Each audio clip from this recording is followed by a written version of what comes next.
Et ce matin, Dieu m'a chargé de parler sur le thème « Un bonheur exclusif ».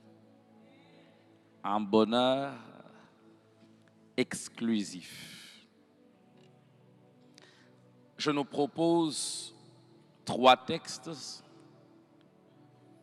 Le premier, ça se trouve dans le livre des Actes des Apôtres, se trouve dans le Nouveau Testament, dans le livre de Romains plutôt. Romains chapitre 8, verset 28. Et les 2 autres textes se trouvent dans l'Ancien Testament. Le premier dans Jérémie chapitre 29, verset 11, que plusieurs connaissent. Et le dernier texte, c'est dans Genèse chapitre 50, versets 19 à 20. Je préfère qu'on commence avec le dernier texte, Genèse 50, 19 à 20. La Bible dit ceci. Joseph leur dit, « Soyez sans crainte, car suis-je à la place de Dieu? Vous aviez médité de me faire du mal, mais Dieu l'a changé en bien pour accomplir ce qui arrive aujourd'hui, pour sauver la vie à un peuple. Il parle non pas des inconnus, il parle à ses propres frères de sang. Il leur dit une vérité qu'ils ignoraient partiellement, parce qu'ils savaient qu'à un moment, il leur avait fait du mal. Il leur dit, vous aviez médité de me faire du mal. Cela veut dire que ce n'était pas un mal brusque, spontané, c'était quelque chose de bien planifié. Vous aviez planifié de me faire du mal et ce mal a été exécuté. Mais contrairement à votre désir, Dieu a changé le mal que vous avez planifié en bien.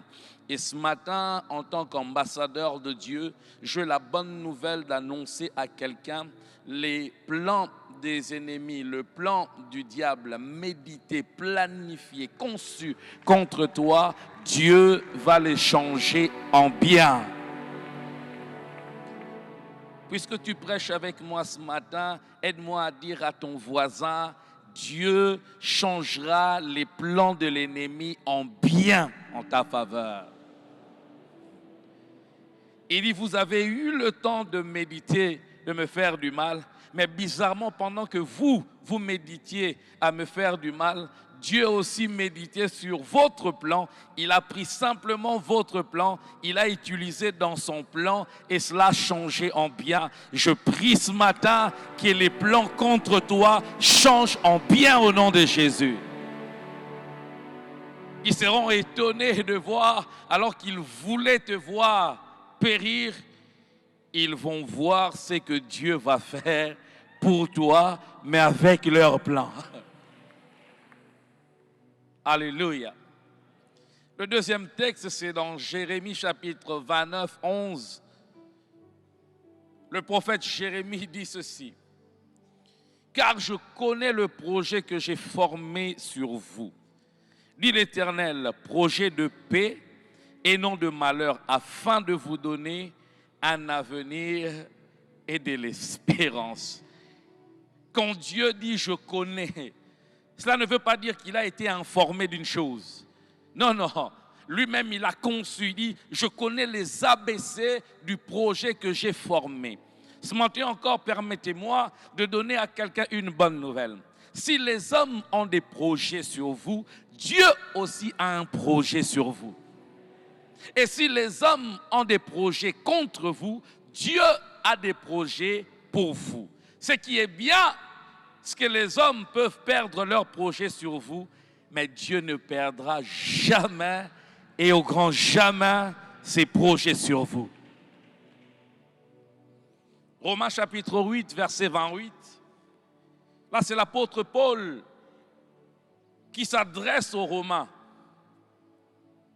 Et il leur dit quelque chose de fondamental.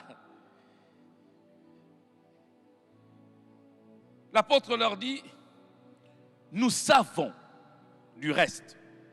Quand on parle du reste, cela veut dire que nous savons, au-delà de ce que nous connaissons avant, nous savons encore que Toutes choses. Aide-moi à dire toutes choses. Pas certaines choses. L'apôtre Paul, un érudit de premier temps, qui connaissait bien ce qu'il disait, qui savait placer le mot là où il devait placer, n'a pas dit certaines choses. Il utilise bien toutes choses. Il y concourt au bien de ceux qui aiment Dieu. D'autres versions disent toutes choses travaillent. Certains disent on se met ensemble pour le bien de ceux qui aiment Dieu. Toutes choses collaborent pour le bien de ceux qui aiment Dieu. Ce matin, j'aimerais rassurer quelqu'un. Pas certaines choses dans ta vie. Toutes choses travaillent pour ton bien. Toutes, pas certaines, travaillent pour ton bonheur. Mais parlons du bonheur, permettez-moi de nous poser cette petite question. Une question personnelle et non pas générale. Je pose à toi la question et non pas à ton voisin. Est-ce que tu es heureux?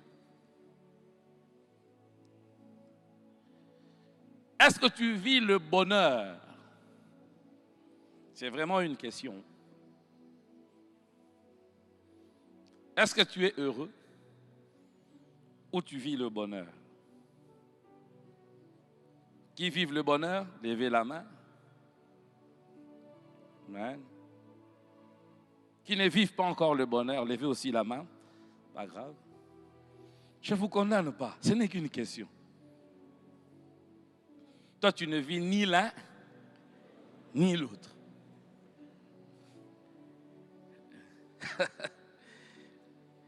Il y a quelqu'un qui dit, Pasteur Bino Bandaga. Bon, je repose ma question autrement. Qui aspire au bonheur? Oh, gloire à Dieu. Fantastique. Beaucoup de mains.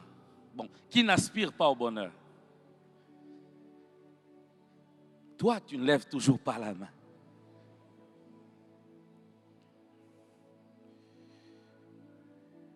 Sans aucun doute, il est certes vrai que tout le monde aspire au bonheur. Ça veut dire un état de satisfaction complète. Un état de satisfaction caractérisé par la quiétude,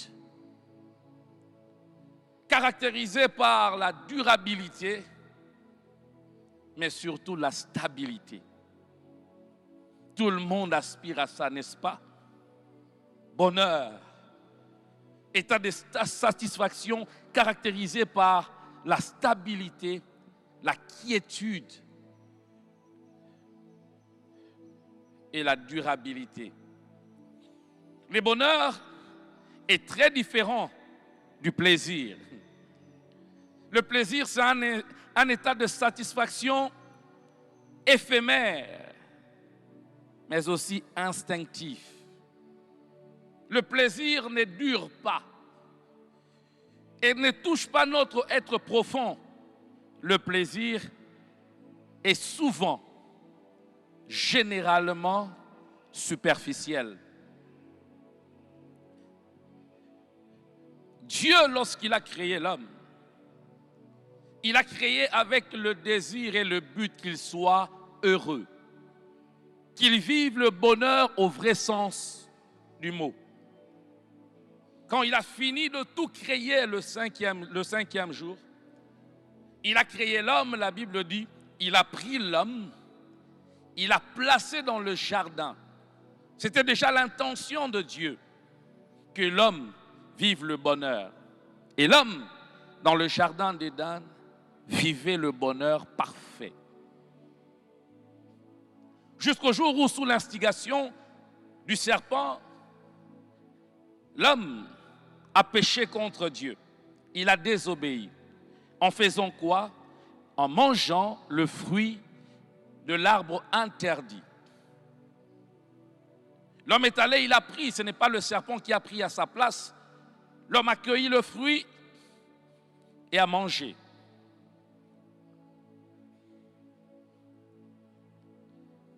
Tes yeux seront ouverts, tu deviendras intelligent, tu seras comme Dieu lui avait dit, le serpent.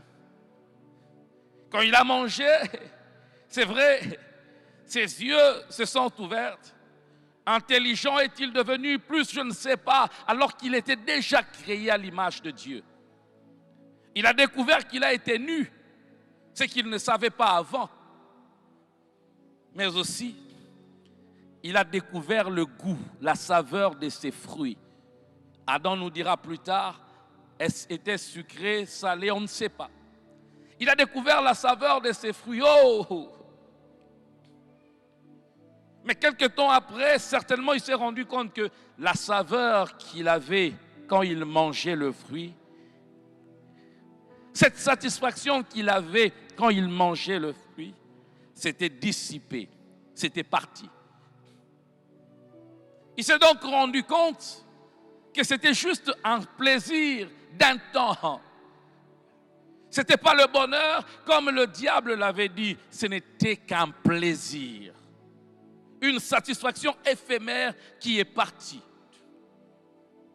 L'homme s'est rendu compte que non pas seulement cette satisfaction est partie, mais aussi les bonheurs qu'il avait en Dieu, ces bonheurs-là est aussi parti. Écoutez cette vérité que je veux nous dire ce matin. Tout ce qui t'éloigne de Dieu t'apportera un plaisir, mais pas le bonheur. Tout ce qui t'éloigne de Dieu, que ce soit l'argent, que ce soit la sexualité ou le travail, tout ce qui t'éloigne de Dieu, de sa présence, ne t'apportera jamais le bonheur. Tu auras un plaisir parce que ça sera éphémère, à courte durée, mais ça ne sera pas le bonheur. Adam s'est rendu compte d'une chose, que le plaisir de quelques minutes en mangeant le fruit a apporté bien plus de choses négatives que positives. Il s'est rendu compte que ce qui n'était pas hier dans son bonheur a fait irruption, la maladie, la haine. Celui qui était destiné à vivre éternellement a connu, a fait l'expérience de la mort.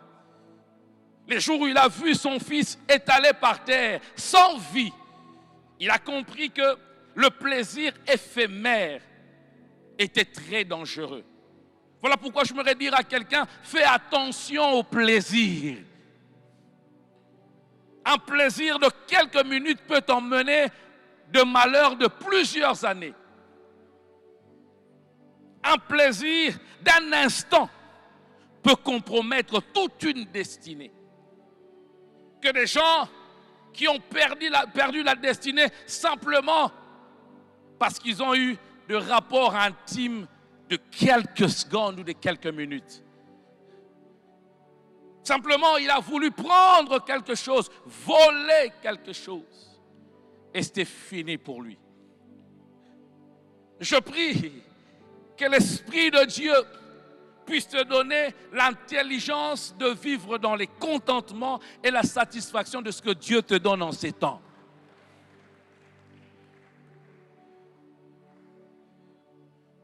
Et Adam s'est rendu compte qu'il avait perdu le bonheur.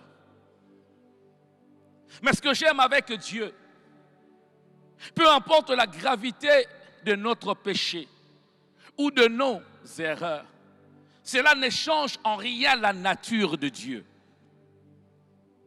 Alléluia. Cela ne change en rien la nature de Dieu. Dieu peut être fâché, Dieu peut être déçu, mais cela ne change pas sa nature et ne détériore pas son amour pour nous. J'aime ce que Jérémie dit dans Lamentation chapitre 3. Il parle à partir du verset 19. Il regarde sa vie à lui. Comment est-ce qu'il passait par le temps difficile? Comment les choses étaient très dures. Il dit, quand je pense à l'absinthe, quand je pense au poison, quand je pense à toutes ces choses, quand je pense à la faim, quand je pense à cela, mon âme est triste, prêt à l'abandon. Oui, quand je regarde cela, je suis abattu au-dedans de moi. Jérémie se lamente, il dit, quand je regarde ma vie, quand je regarde mon demain, est-ce que j'ai de l'espérance encore? Heureusement que le livre de Jérémie, où le chapitre 3 ne s'arrête pas au verset 20. J'aime ce qu'il dit après, au verset 21, il dit ceci. Pendant que je passe ce temps, voici ce que je vais repasser en mon âme. Ce que je veux me dire moi-même, même si je ne l'entends pas de l'autre, je me dirai ceci. Les bontés de l'Éternel ne sont pas épuisées. Et ses compassions ne sont pas à leur terme. Elles se renouvellent chaque matin. Ce matin encore, j'aimerais le redire ou le dire à qui veut l'entendre, à qui passe par des moments difficiles et compliqués qu'il n'arrive pas à expliquer. Quand il regarde sa vie et sa destinée, il se dit, Seigneur, ne t'inquiète pas de ce que je suis en train de périr. Écoute cette parole ce matin pour toi. Peu importe ce que tu as eu à commettre ou que tu vives des erreurs que tu as vécues, des erreurs que tu as commises, peu importe ce que tu as fait comme péché, ce matin, j'ai une nouvelle qui n'est pas n'importe mais qui est bonne. Les bontés de l'Éternel à ton sujet ne sont pas épuisées. Et ses compassions ne sont pas à leur terme. Elles se renouvellent chaque matin. Ce matin, avant même que tu ne te réveilles, les bontés de l'Éternel se sont renouvelées à ton sujet. Jérémie dit, et ses compassions, comme pour dire, Dieu est prompt à te pardonner à chaque fois que tu tombes. Ses compassions se renouvellent. Ses compassions et ses bontés sont plus grandes que sa colère. Qu'as-tu fait que Dieu ne peut pas pardonner? Qu'as-tu fait que Dieu ne peut pas oublier? Ses bontés se renouvellent chaque matin. Alléluia. Le désir de Dieu pour nos vies, c'est de nous voir malgré la chute, revivre le bonheur de l'autre fois. Sur terre, c'est vrai, nous ne vivrons plus le bonheur éternel. Ça sera éphémère, parce que l'homme n'est plus éternel. Mais le désir de Dieu, c'est de te voir et de me voir heureux sur la terre. Dieu n'est pas comme un homme qui te souhaiterait du mal. Non, il ne le fera pas. Même quand tu te compromets, le désir de Dieu n'est pas que tu meurs. Le désir de Dieu n'est pas que tu souffres. Tu peux passer par la souffrance, mais le désir de Dieu est que tu vives heureux, heureuse. Jérémie, qui est témoin du cœur de Dieu, nous le rapporte dans Jérémie 29, verset 11. Dieu lui parle. La même parole adressée à Jérémie. Ce matin, il adresse à quelqu'un qui est venu ici et qui nous suit au travers des médias. Il dit, Jérémie, on ne m'a pas informé. Je connais le projet que j'ai formé. Pas le projet que papa a formé. Pas le projet que maman a formé. Le projet que j'ai formé. Est-ce que tu peux dire après moi, j'ai formé? Il dit, je connais le projet que j'ai formé pour vous. Et il précise la nature de ces projets. Il dit, projet de paix et non de malheur. Pour quel but? Afin de vous donner quoi? De l'avenir et de l'espérance. Ce matin, je voudrais dire à quelqu'un, lorsque tu regardes ta vie, tu as l'impression qu'il y a un mur devant et que ton avenir et compromis par ce que tu as fait, ce n'est pas grave. Au ciel, il y a un Dieu qui a un projet pour toi. Alléluia. Quand rien ne va et que les gens te regardent, ils te qualifient ou te disqualifient. Tu as l'impression que tu n'avanceras pas, que les choses ne marchent pas. Lorsque tu regardes ta destinée et même tu regardes ton niveau académique ou scolaire, tu dis avec ça, où est-ce que j'irai dans la vie? J'aimerais te dire, au ciel, il y a un Dieu qui a un projet pour toi. Papa est mort. Ta famille a été amputée de la personne qui était la colonne de la famille. Vous vous posez la question, qu'est-ce que nous allons devenir? À vous, je m'aurais donné une bonne nouvelle. Le Dieu de cieux a un projet pour vous. Alléluia. Quand tu regardes ton âge, comme Sarah, même l'âge rappelle à ta matrice qu'elle ne peut plus concevoir. Dis à l'âge, peu importe si tu avances, Dieu a un projet avec moi. Le psalmiste dit, pour tous ceux qui vivent, il y a de l'espérance. Un chien vivant vaut mieux qu'un lion mort. Aide-moi à dire à ton voisin, nanuesilité. Je ne comprends peut-être pas ce qui m'arrive, mais je sais une chose. Même si je me retrouve dans la foule, même si je me retrouve à l'extérieur, même si je manque de quoi manger ou de quoi me vêtir, Dieu n'a pas encore fini avec moi.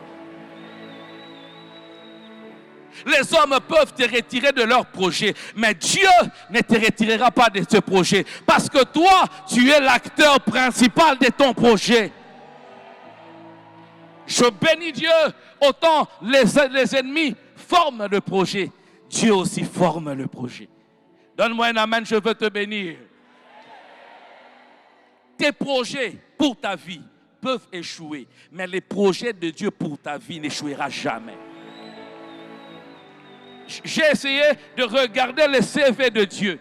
Je n'ai jamais vu dans le CV de Dieu quelque part où il est écrit Dieu a échoué dans la vie de tel. Non, Dieu n'échoue jamais et il ne commencera pas cette carrière par toi. Non, non, non, non. Les projets qu'il a formés réussira. Est-ce que tu peux encore me donner la main? Je vais te dire une vérité.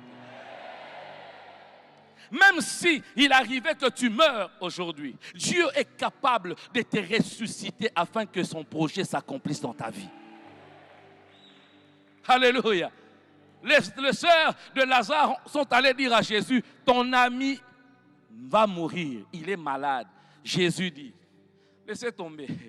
Cette maladie n'amènera pas à la mort, mais c'est pour que la gloire de Dieu éclate. Je lève ma main, je déclare, peu importe le chemin où tu passes, le Seigneur Dieu travaille afin que tu vives ces projets. Je le déclare encore ce matin, tu ne mourras pas et tu ne vivras pas les projets des hommes, tu vivras le projet de Dieu. Alléluia.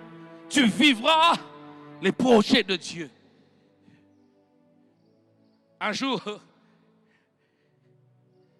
Dieu dit à Esaïe, va dire à Ézéchias qu'il va mourir. Esaïe, en tant que prophète, il vient, il dit, Ézéchias, Dieu a dit, donne des ordres à ta maison parce que tu vas mourir. Juste après, quand Esaïe est parti, la Bible dit, il était encore dans la cour. Le même Dieu qui lui a dit, va lui dire qu'il va mourir, c'est le même Dieu qui lui a dit, va lui dire que je lui ajoute 15 ans. Je voudrais dire à quelqu'un, le Dieu qui a envoyé le prophète Esaïe m'a envoyé ce matin dire à quelqu'un, tu ne mourras pas avant que ces projets n'arrivent dans ta vie. Je priais le matin pendant que je préparais ce moment. Il m'a dit clairement, dis-leur, je suis le Dieu qui accomplit le projet. Peut-être pas toi, mais moi je sais une chose. Ma vie n'est pas définie selon les hommes. Ma vie est définie selon le plan et le projet de Dieu. Et si tu es d'accord avec moi, aide-moi à dire, ma vie à moi n'est pas définie selon les projets des hommes, mais est définie selon les projets de Dieu. Les hommes peuvent te débarquer de leurs projets, mais Dieu te récupérera dans son projet à lui. Alléluia. Et tu le verras. Et tu le verras. Seigneur, tu m'as dit la mort après avoir accompli le projet que tu as. Pendant 2 minutes, est-ce qu'on peut se lever un moment? Quelqu'un doit déclarer ce matin des projets dans ma vie. Même quand je ne vois rien, même quand je sens que ça bloque, je proclame le projet de Dieu. Est-ce que tu peux commencer à le faire?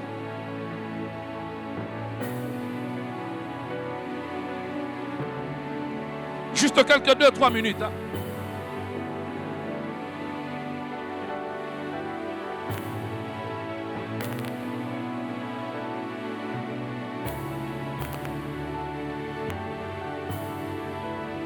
Oh, est-ce qu'on est en train de prier?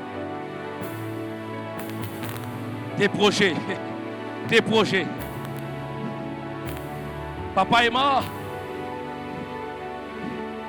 Il n'a pas su emmener les projets académiques jusqu'au bout.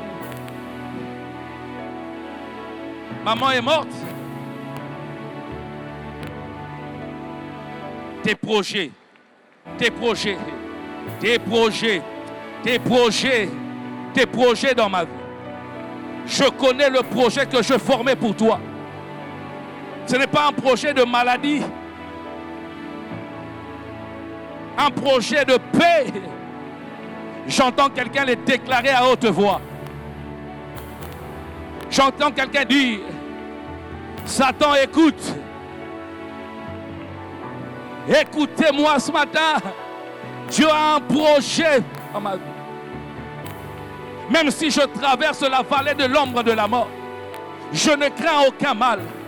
Parce que Dieu a un projet pour moi. C'est lui qui marche à mes côtés. Il a un projet pour moi.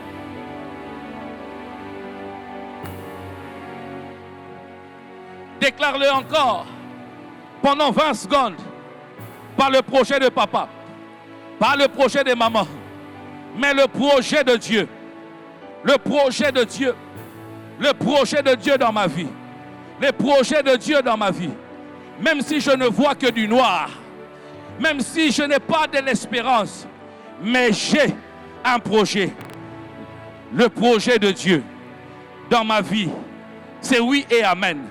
Le projet de Dieu dans ma vie, c'est oui et amen. Le projet de Dieu dans ma vie, c'est oui et amen. Mes enfants à moi vivront les projets de Dieu. Même si il arrivait que je partais avant, ils ne resteront pas bredouilles.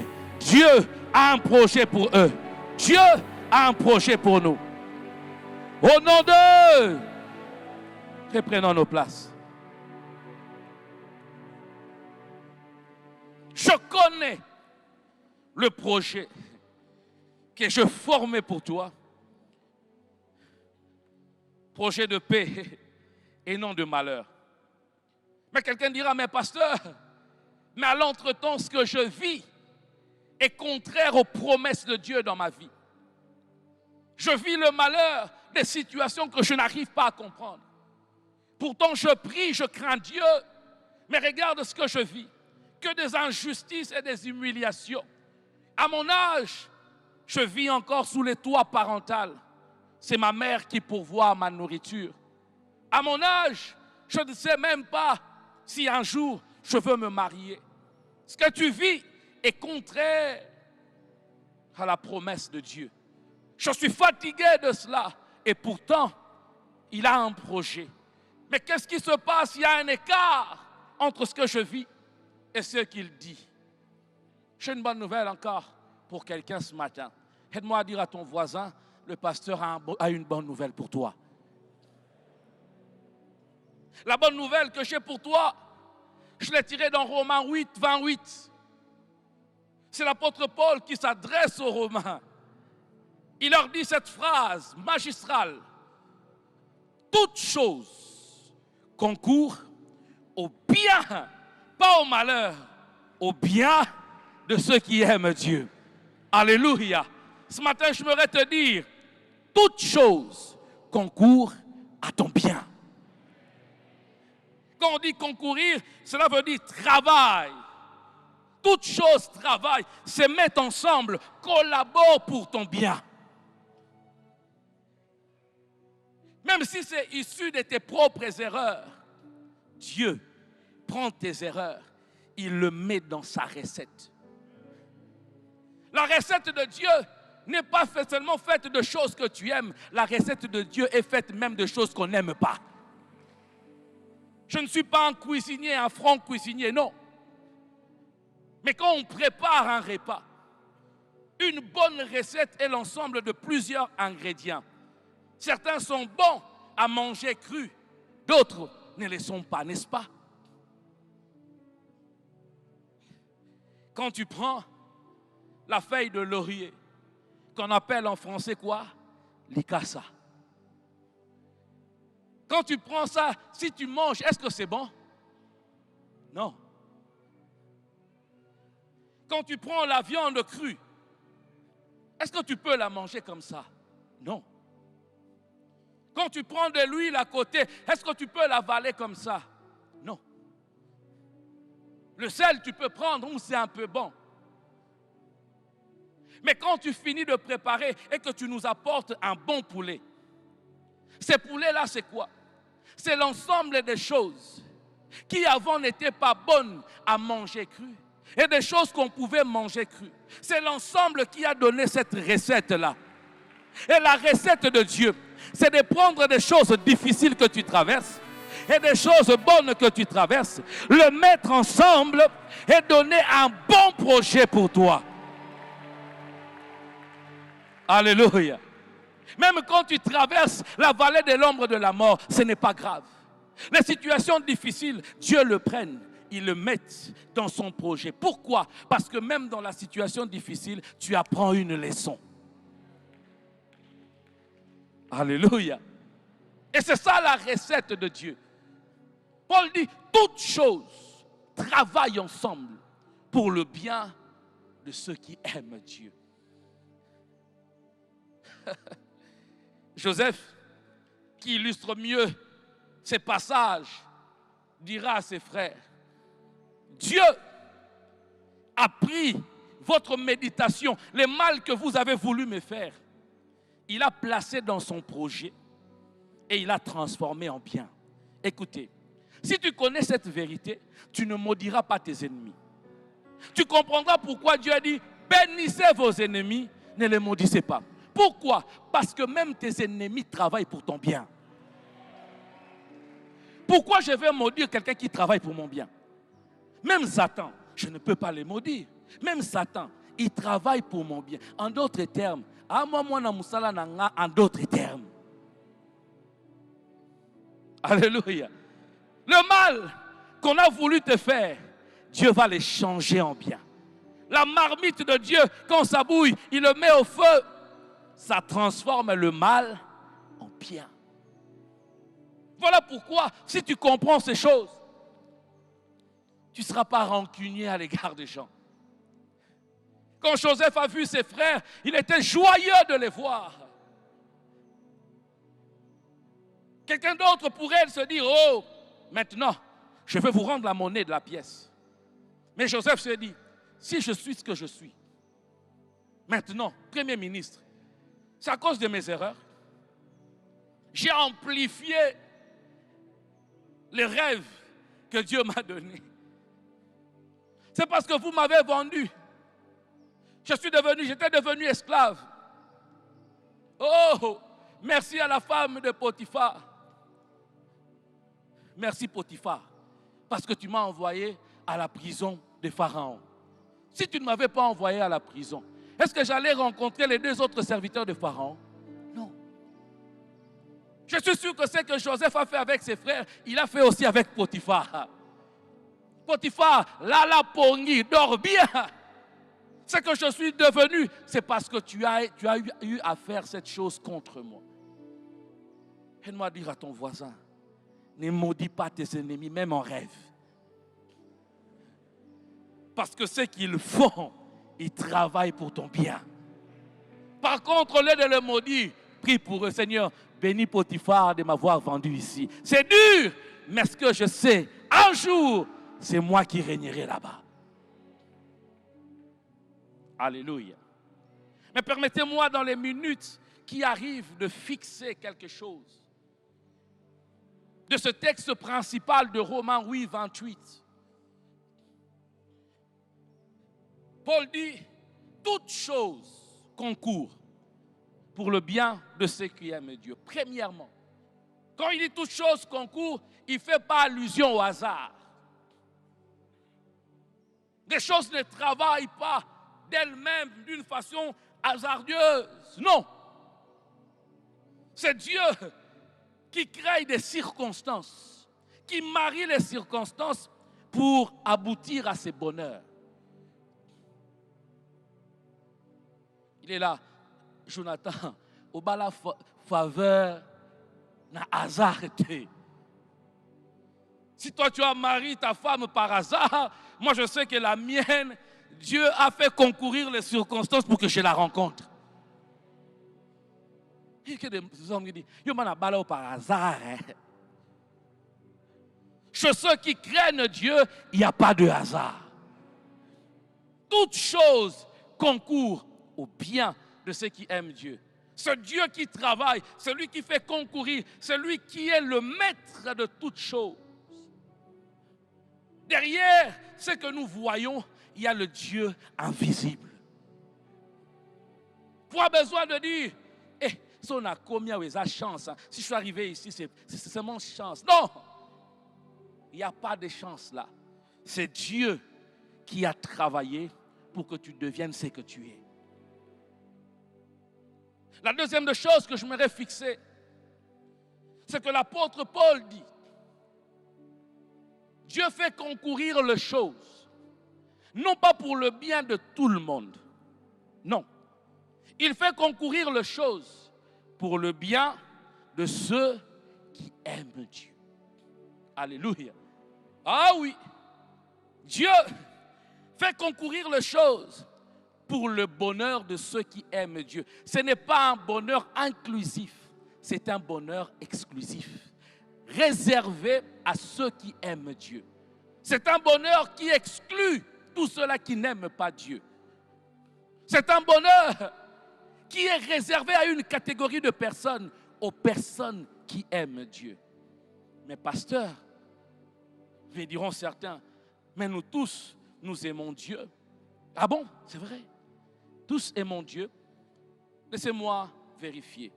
Qui est-ce qui aime Dieu? Levez la main.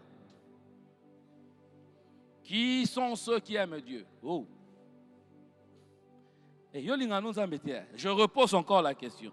Qui est-ce qui aime Dieu? Moi en premier. Oh, fantastique. Qui n'aime pas Dieu? Ah, ok, c'est bon. Toi, tu n'es ni pour... Ok, c'est bien. Je ne peux pas te contredire. Mais à la lumière de ce que je vais exposer, tu vas conclure à la fin si réellement tu aimes Dieu. C'est quoi aimer Dieu? Est-ce le fait de lever le main?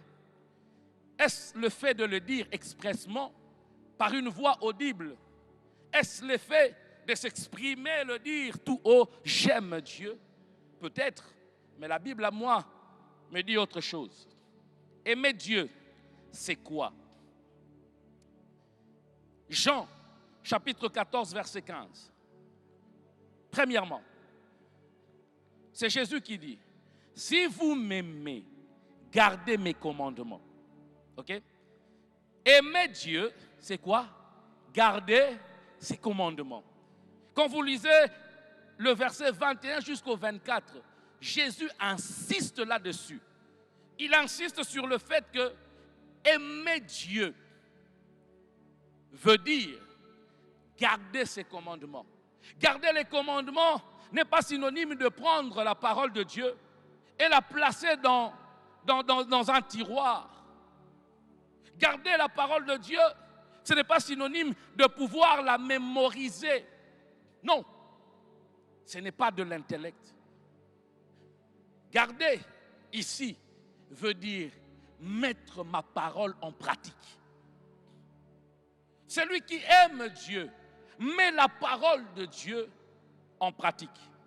Jacques 1, 22, 24 dit ceci. Mettez en pratique la parole et ne vous bornez pas à l'écouter en vous trompant vous-même par de faux raisonnements. Car si quelqu'un écoute la parole et ne la met pas en pratique, il est semblable à un homme qui regarde dans un miroir son visage naturel et qui, après s'être regardé, s'en va et oublie aussitôt quel il était. Alléluia. Mettez la parole en pratique. C'est ça, garder la parole et non pas se dire, moi j'aime Dieu. Est-ce que tu pratiques la parole de Dieu? Est-ce que tu la pratiques? Aimer, oui. Oh, je t'aime. Oh oui. Quelqu'un a dit l'amour n'existe pas. Il n'existe pas. Il n'existe que des preuves d'amour. Est-ce que c'est vrai? Est-ce que c'est vrai? Ce n'est pas vrai, c'est faux. Tu me regardes comme si, hein? C'est vrai, c'est faux. Comment peut-il y avoir de preuves de quelque chose qui n'existe pas? S'il y a de preuves, cela veut dire que la chose existe. On ne voit pas l'amour, mais on voit les preuves d'amour. Ce que Dieu veut, c'est qu'on mette la parole en pratique. Pratiquer la parole, bien-aimé. Le meilleur endroit pour pratiquer la parole, ce n'est pas l'église, mais c'est nos milieux respectifs. Au travail, à la maison, est-ce que tu pratiques la parole? Comment peux-tu dire que tu aimes Dieu, mais tu mens? Est-ce que tu ne sais pas que mentir est mauvais? L'amour de Dieu n'est pas compatible au péché. Est-ce que tu ne sais pas que c'est mauvais de voler? Est-ce que tu ne sais pas que ce n'est pas bien? Tu n'es pas marié, mais tu couches, tu te déshabilles et tu couches avec quelqu'un avant le mariage. Est-ce que tu ne sais pas que c'est mal? Est-ce que tu ne le sais pas? Est-ce que tu ne le sais pas? Dis-moi seulement que je ne le savais pas. J'aime Dieu, oui. Tu aimes Dieu, mais sa parole. Est-ce que tu pratiques la parole de Dieu? Tu ne convoiteras pas la femme de ton prochain, ni le mari, ni ses biens à lui. Mais tu es ici. On a des petits chéris. Je ne sais pas pourquoi on les appelle les petits chéris. Et même dans ton téléphone, tu as. Oh, on est fiancés, mais vous couchez ensemble. Oh, je dois savoir. Tu dois savoir quoi? J'aime Dieu. Tu aimes Dieu. Et quand vous avez terminé de coucher ensemble, qu'est-ce que tu dis? Oh Seigneur, vraiment la chair est faible. Aventurier.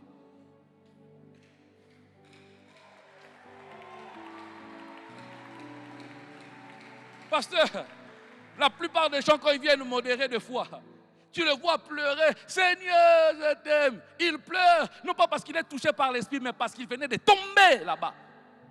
Et ils estiment, Seigneur, pardonne-moi. Ne te cache pas derrière le service. Sers Dieu et crains-le. Pratique la parole de Dieu. Pratique. Aide-moi à dire à ton voisin, pratique la parole de Dieu. Tout le monde est chrétien ici, n'est-ce pas? Mais est-ce qu'au travail, tu es chrétien? Enfant de Dieu, oui. Mais regarde, expert en corruption. Même les fausses factures se trouvent dans ton tiroir, tu le sais. Mais tu le sais. Mais enfant de Dieu. Enfant de Dieu. Enfant de Dieu. J'aime Dieu. Je vais poser encore la question. Qui aime Dieu? Pratique la parole. Ne te borne pas à dire j'aime Dieu. Non. Pratique la parole de Dieu. Ah oui, j'aime Dieu. Moi, je viens à l'église. Qui t'a dit que venir à l'église, c'est le symbole d'aimer Dieu? Il y a des gens qui viennent à l'église physiquement, mais spirituellement, ils ne sont même pas ici. Ils sont déjà dans le bar, dans une terrasse, en train de commander leur boisson là. Mais physiquement, ils sont ici. Mais là, ils ne sont pas là. Vous pensez que Satan ne va pas dans les églises? Oh non, pasteur, je donne la dîme. Oui, tu donnes la dîme, tu donnes les offrandes, c'est bien. Mais est-ce que Dieu a besoin de ça? Oui, mais Dieu a plus besoin de ton cœur que de tes offrandes. Même les païens donnent. Ils viennent à l'église, ils donnent. Oh, c'est l'heure des offrandes. Ah, bon, l'église, il faut que je donne. Et puis bizarre, ce qui m'énerve, c'est quelqu'un qui prend l'argent, Yamasumu, à Longoli, puis dit, j'aime Dieu. Est-ce que tu pratiques la parole? Pas une récitation, mais pratiquer. Au commencement était la parole, et la parole était avec Dieu. Quelle est la différence entre les corbeaux et les renards?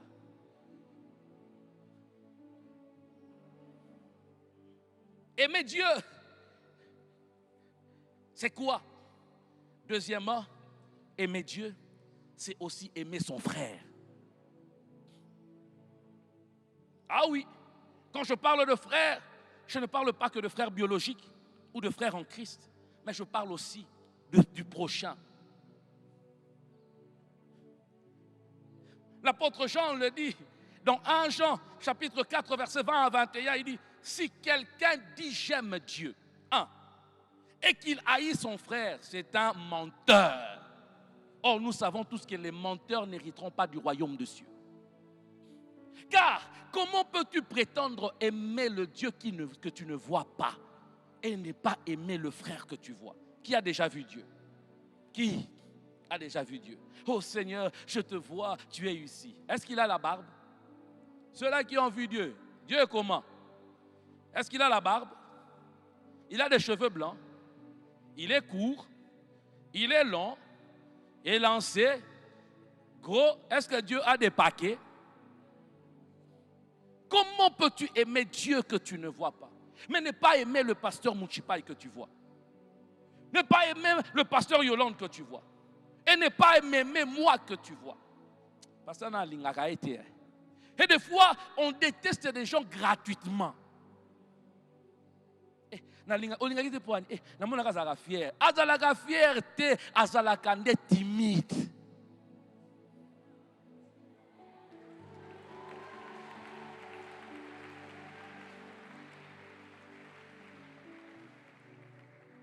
Namona sona poussa ndeta o peso réponse. O banga peso réponse pour yo moza koloba réponse. Est-ce que tu aimes ton frère?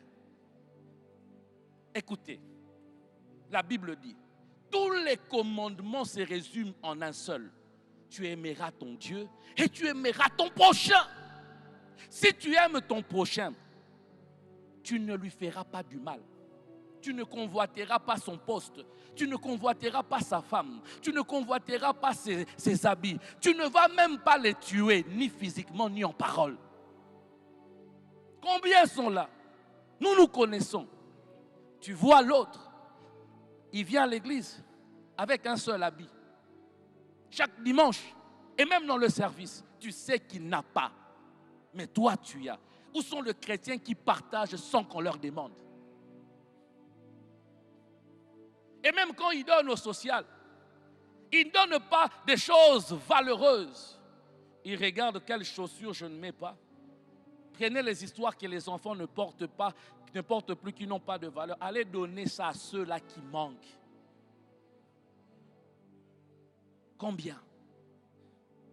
Aimer son prochain, c'est regarder l'autre et dire qu'est-ce que je peux faire pour que lui aussi soit heureux. C'est ça, aimer son prochain. Aimer son prochain, c'est de prendre ce qu'on a et partager avec l'autre.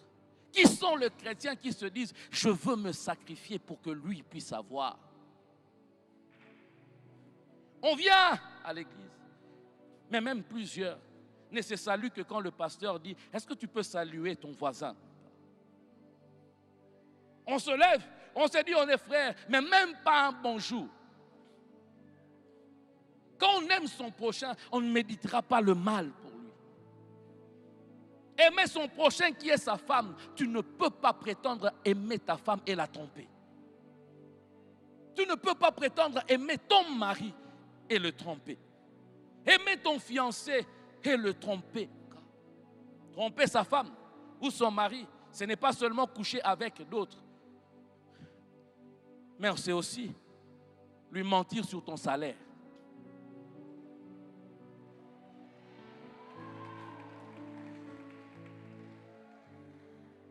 Que des femmes mariées qui ne savent même pas ce que le mari gagne.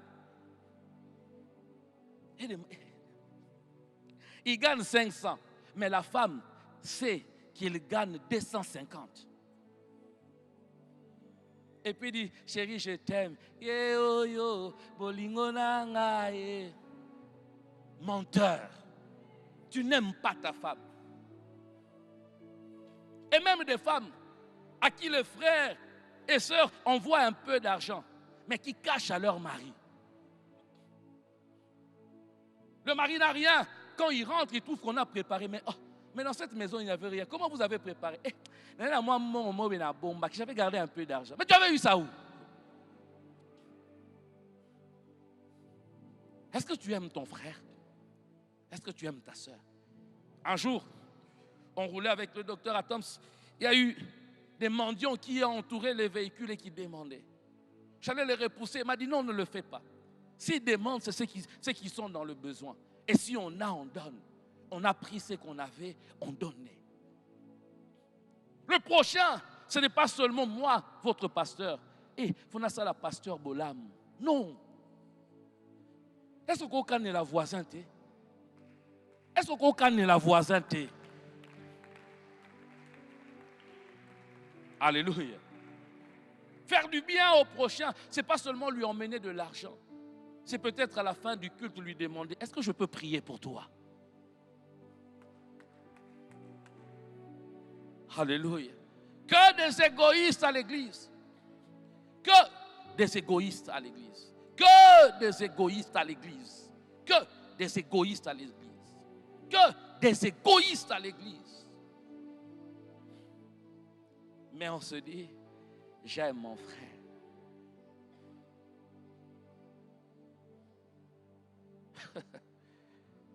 Aimer son frère, ce n'est pas dans les dits, mais dans les actes que tu poses. Troisième et dernière des choses.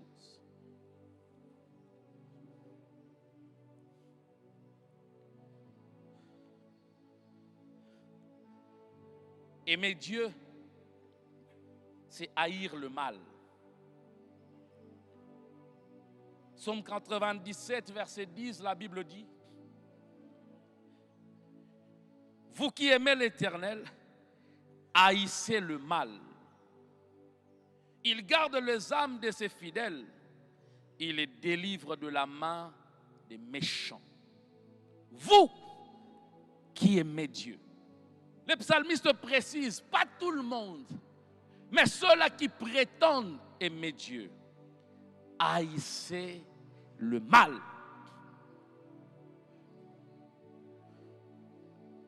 Alléluia. Joseph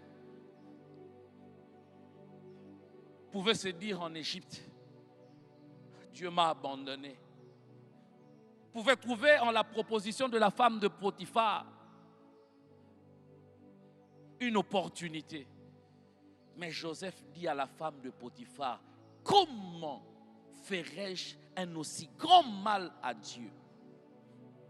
La crainte de Dieu, c'est la haine du mal. Craindre Dieu, ce n'est pas seulement à l'église. Craindre Dieu, c'est même quand tu es seul, sans les yeux de tes frères en Christ. Il a refusé cela en secret. Il a préféré la prison que les avantages du monde. Mais que de chrétiens qui préfèrent les avantages du monde que la crainte de Dieu. Daniel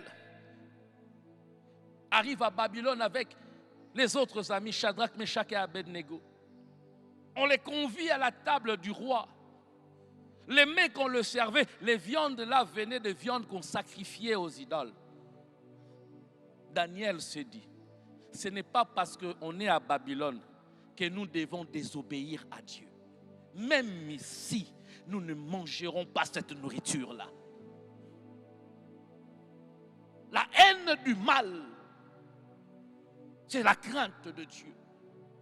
Quand tu sais que ce mal, tu ne le fais pas. Et tu l'as dit tout haut, je ne le ferai pas. On les a contraints à se prosterner devant la statue de Nabuchodonosor. Les 3 amis de Daniel ont dit, vaut mieux pour nous craindre Dieu que les hommes. Ils n'ont pas hésité à entrer dans le feu, à être jetés dans la fournaise. Est-ce que tu crains Dieu? Est-ce que tu as le mal en aversion? Parlant de Moïse, l'homme aux Hébreux dit, Moïse, quand il est devenu grand, il a refusé d'être appelé le fils de la fille de Pharaon. Il a refusé les honneurs du monde. Il a refusé qu'il soit attaché au péché.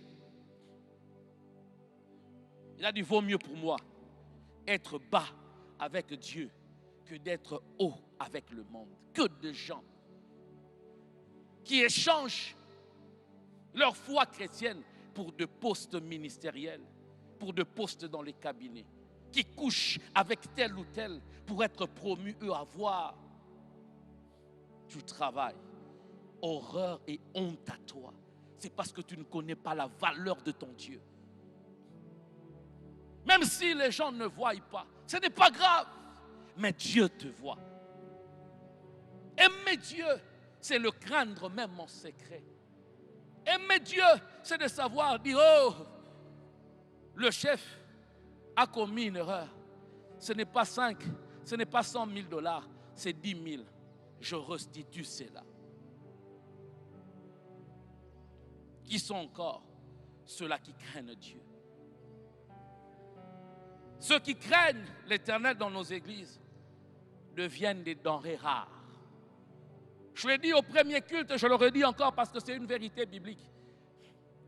Dieu ne sera pas impressionné par la foule au ciel.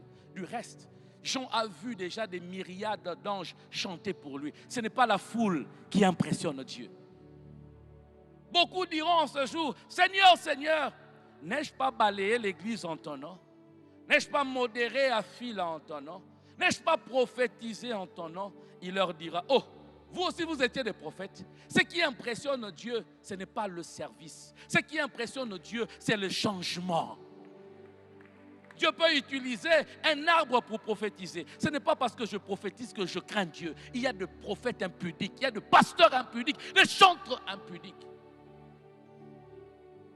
qui ne craignent même pas Dieu. On m'a parlé d'un homme de Dieu, ça m'a fait fâcher. Avec une légèreté, avec L majuscule. De conversation, je regarde, je dis, ça, un homme de Dieu. Comment un homme de Dieu, permettez-moi, tu peux regarder une femme, eh, oignon soyayo. T'es ndambuya Satan. Craindre Dieu, denrée rare à l'église. Est-ce qu'on craint Dieu réellement? Est-ce qu'on craint, on sert Dieu même avec tremblement? Dis que ça, c'est l'argent de Dieu, c'est l'argent de l'église. Je ne toucherai pas. Aujourd'hui, on craint plus le pasteur, on le vénère. Pasteur, est-ce que je peux porter ta Bible? Pasteur, donne-moi ton téléphone, je vais essuyer. On craint plus nos pasteurs que Dieu. Nos pasteurs ne sont pas de Dieu.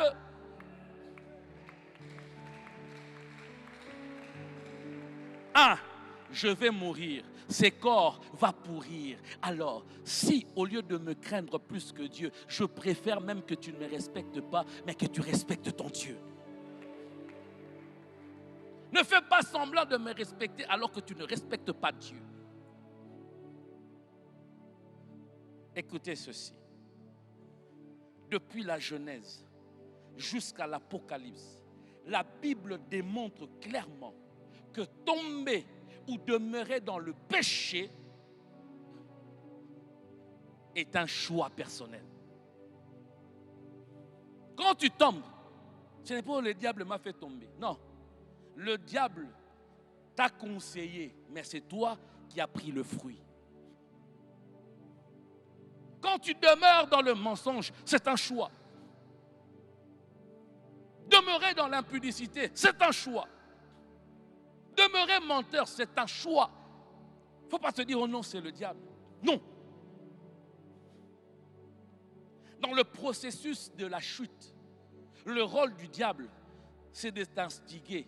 Il ne prendra jamais ta main, sa main prendre et te donner. Il te dira toi-même, change la pierre en pain. Il ne portera jamais les conséquences de tes fautes. C'est un choix. Quand tu vas dans cet hôtel et que tu tombes, c'est un choix. Quand tu te déshabilles devant cet homme, c'est un choix. Quand tu trompes ta femme, c'est ton choix. Lorsque tu détournes l'argent de la République, c'est un choix personnel et conscient que tu fais. Ne dis pas c'est le diable qui m'a trompé. C'est faux. Le diable t'a conseillé. C'est toi qui as posé l'acte. Frères, sœurs, toutes choses concourent au bien de ceux qui aiment Dieu. Ceux qui aiment Dieu sont ceux-là qui gardent sa parole. Cela veut dire qu'ils mettent sa parole en pratique. Ceux qui aiment Dieu sont ceux-là qui aiment leurs frères, leurs prochains. Ceux qui aiment Dieu sont ceux-là qui haïssent le mal. Est-ce que tu aimes Dieu? Examine ta vie et dis-moi réellement, est-ce que toi tu aimes Dieu? Examine tes relations avec les autres et dis-moi, est-ce que tu aimes Dieu? Dieu est prêt à travailler, à faire concourir les choses, mais il a précisé, ces choses, je ne le ferai que pour une catégorie de personnes. Ces bonheurs ne sera que pour une catégorie de personnes. Ces bonheurs est exclusif et non pas inclusif. Dans les 12 minutes qui me restent, j'aimerais prier avec quelqu'un qui, à l'écoute de cette parole, veut dire, pasteur, je me suis rendu compte que j'aimais Dieu en parole, mais je n'ai pas aimé Dieu dans la pratique. Et tu veux dire, pasteur, prie pour moi. J'aimerais vraiment pratiquer ce que je sais de la parole. J'aimerais apprendre à aimer mes frères, mais aussi à haïr et abandonner le mal. Si tu es là, lève-toi de là où tu es. Je ne demanderai pas qu'on baisse la tête, on a nos yeux ouverts.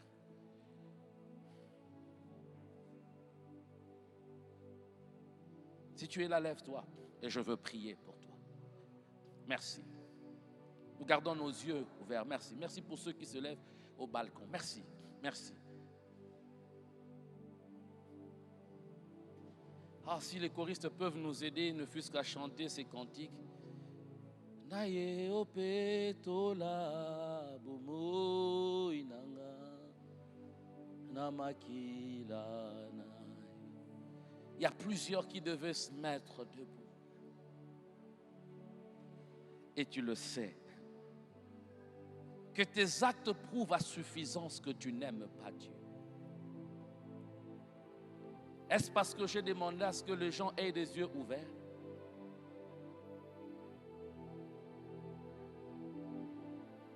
Tu as plus peur des yeux des hommes, des qu'en dira-t-on, que de ton âme, du salut de ton âme.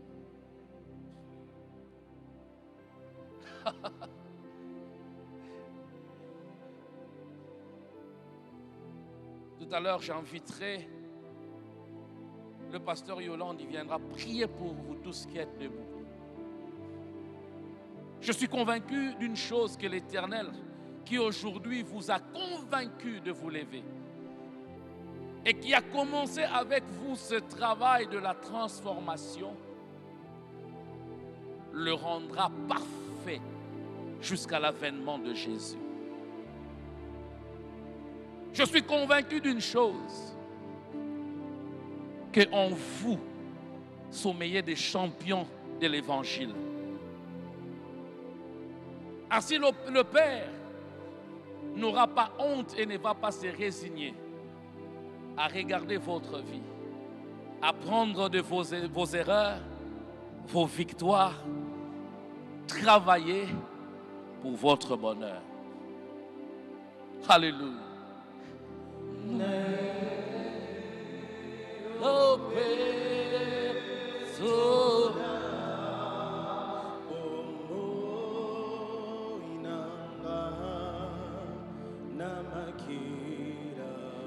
Alors que vous êtes debout, commencez à parler à Dieu.